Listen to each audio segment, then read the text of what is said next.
Antes de iniciar a hablar del arrebatamiento de la iglesia, queremos aclarar que el arrebatamiento de la iglesia y la segunda venida de Jesús son dos eventos muy diferentes. El arrebatamiento de la iglesia será antes de la gran tribulación y la segunda venida de Jesús será después de la gran tribulación. Dicho esto, vayamos a nuestro estudio bíblico sobre el arrebatamiento de la iglesia. El arrebatamiento de la iglesia es un acontecimiento que ha sido ignorado por muchos cristianos hoy en día, pero inevitablemente este acontecimiento será realidad, y esto es una esperanza gloriosa para todos los que seguimos a Jesucristo. En Mateo capítulo 24, versículo 40, Jesús presenta el arrebatamiento de la iglesia de manera implícita. Leamos lo que dice el texto bíblico. Entonces, estarán dos en el campo, el uno será tomado y el otro será dejado. Dos mujeres estarán moliendo en un molino, la una será tomada y la otra será dejada. Velad pues, porque no sabéis a qué hora de venir vuestro Señor.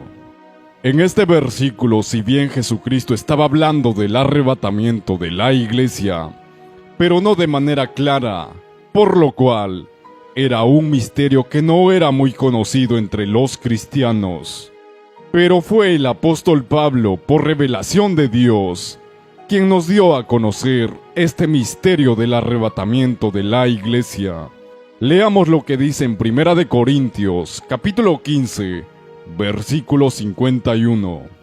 He aquí, os digo un misterio, no todos dormiremos, pero todos seremos transformados, en un momento, en un abrir y cerrar de ojos, a la final trompeta, porque se tocará la trompeta, y los muertos serán resucitados incorruptibles, y nosotros seremos transformados. En este versículo el apóstol Pablo presenta al arrebatamiento de la iglesia como un misterio. Y esto es porque la iglesia de Corinto desconocía de este acontecimiento. En Primera de Tesalonicenses, capítulo 4, versículo 13, el apóstol Pablo habló más detalladamente del arrebatamiento de la iglesia.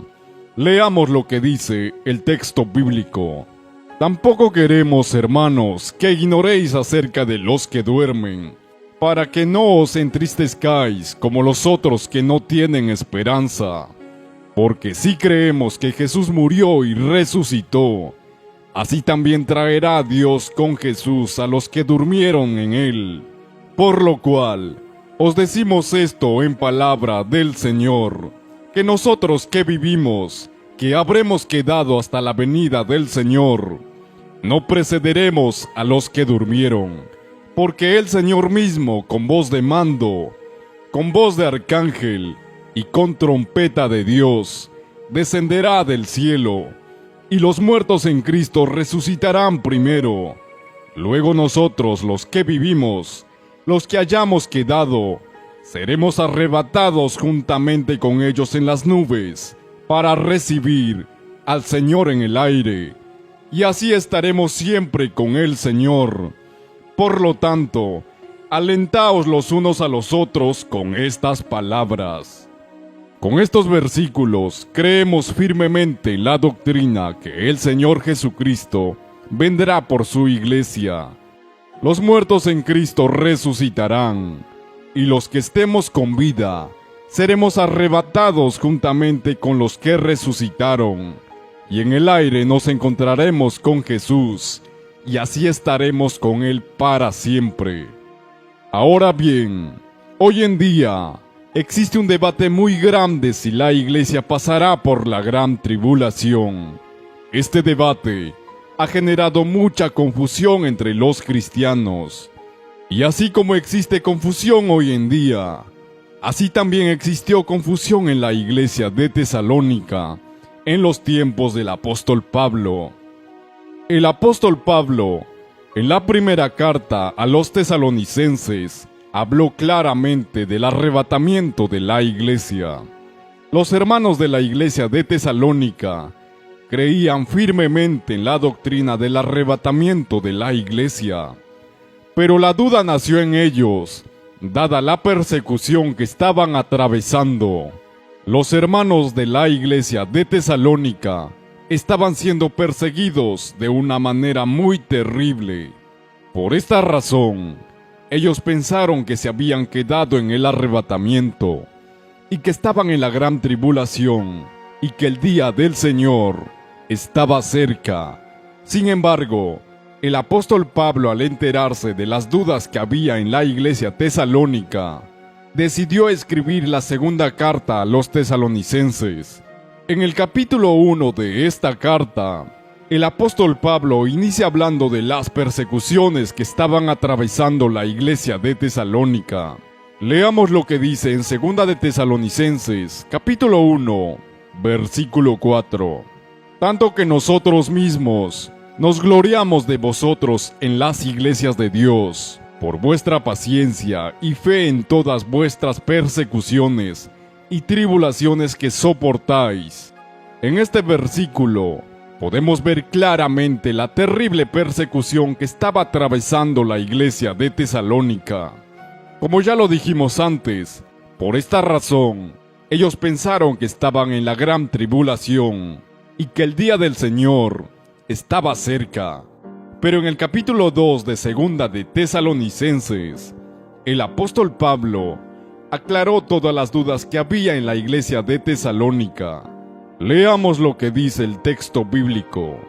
Pero con respecto a la venida de nuestro Señor Jesucristo y nuestra reunión con Él, os rogamos, hermanos, que no os dejéis mover fácilmente de vuestro modo de pensar, ni os conturbéis, ni por espíritu, ni por palabra, ni por carta como si fuera nuestra, en el sentido de que el día del Señor está cerca. Nadie os engañe en ninguna manera, porque no vendrá sin que antes venga la apostasía, y se manifieste el hombre de pecado, el hijo de perdición. En este versículo podemos ver que en la iglesia de Tesalónica también habían falsos maestros que los confundían con ideas erróneas sobre la segunda venida de Jesús. Hay que aclarar que la segunda venida de Jesús y el arrebatamiento de la iglesia son dos eventos muy diferentes. La segunda venida de Jesús es después de la gran tribulación. Cuando Jesús venga después de la gran tribulación, todo ojo lo verá. Y el arrebatamiento de la iglesia es antes de la gran tribulación. El arrebatamiento de la iglesia sucederá en un abrir y cerrar de ojos. Ahora bien, el apóstol Pablo dijo que el día del Señor, que es lo mismo que la segunda venida de Jesús, no vendrá sin que antes se manifieste el hijo del pecado. Todos sabemos que el hijo de pecado es el anticristo. El anticristo gobernará en el mundo por 7 años. Este periodo es conocido como la gran tribulación. En 2 de Tesalonicenses, capítulo 2, versículo 6, en adelante, el apóstol Pablo dice que hay alguien que al presente detiene la manifestación del anticristo.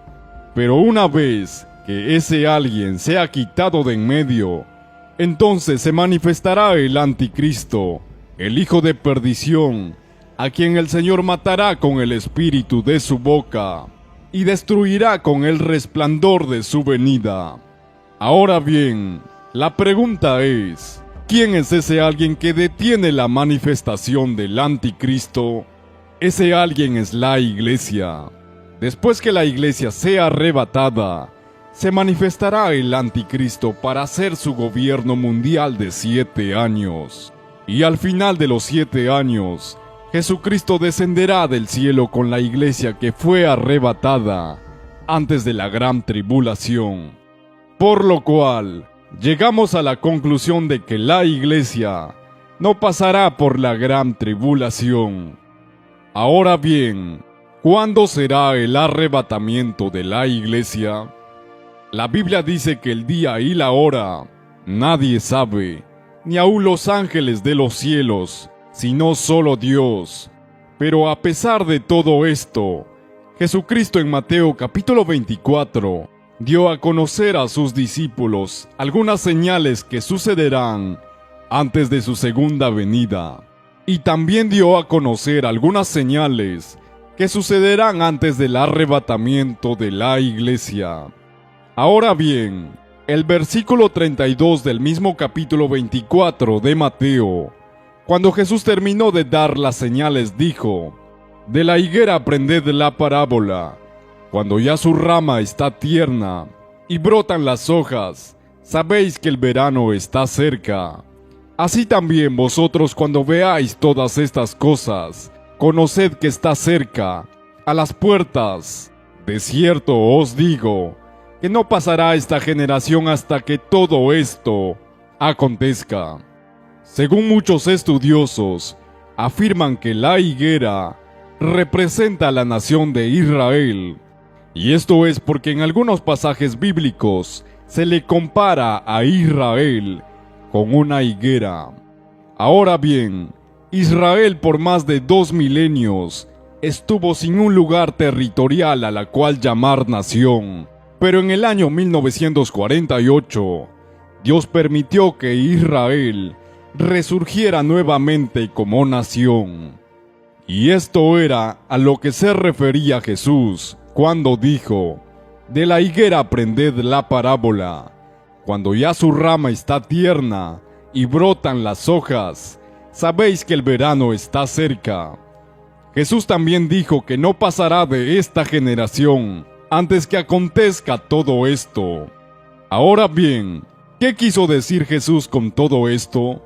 Todo apunta a que la generación que vio resurgir a Israel como nación también va a presenciar el arrebatamiento de la iglesia y la segunda venida de Jesús. Pero la pregunta es, ¿cuántos años es una generación? Algunos estudiosos bíblicos creen que una generación son 100 años y se sustentan en lo que dijo Dios a Abraham, que su descendencia iba a morar en tierra ajena, y ahí iba a ser esclava 400 años, pero a la cuarta generación iban a volver. Esto lo encontramos en Génesis, capítulo 15, versículo 3 en adelante. Si bien este versículo nos da a entender que una generación es 100 años, pero no podemos afirmar con precisión cuántos años es una generación. Pero de lo que sí podemos estar seguros es que después de que Israel resurgió como nación en el año 1948, el tiempo se va acortando, y esto lo podemos ver en las señales que se están cumpliendo cada día. Los tiempos que vivimos son muy peligrosos, y la inminente venida de Jesucristo está más cerca que nunca. Esto lo podemos ver en las pestes, hambres, terremotos, las guerras que se están dando en el mundo y sobre todo en la terrible apostasía que se ha metido en las iglesias. Jesucristo dijo: «Mas como en los días de Noé, así sería su venida, porque como en los días antes del diluvio, estaban comiendo y bebiendo, casándose y dando en casamiento, hasta que Noé entró en el arca, y no entendieron hasta que vino el diluvio, y se los llevó a todos. Por esta razón, mis queridos hermanos, velemos como las 5 vírgenes prudentes, mantengamos nuestras lámparas con aceite, y esperemos con gozo a nuestro Señor Jesucristo». En Apocalipsis, capítulo 22, versículo 12, dice: «He aquí yo vengo pronto, y mi galardón conmigo, para recompensar a cada uno según sea su obra. Yo soy el Alfa y la Omega, el principio y el fin, el primero y el último». Y finalizamos este video diciendo: el que da testimonio de estas cosas dice: ciertamente vengo en breve. Nosotros, su iglesia, decimos, amén. Sí, ven, Señor Jesús. Esperamos que este video sea de gran bendición para tu vida. De mi parte, me despido y nos vemos en un próximo video.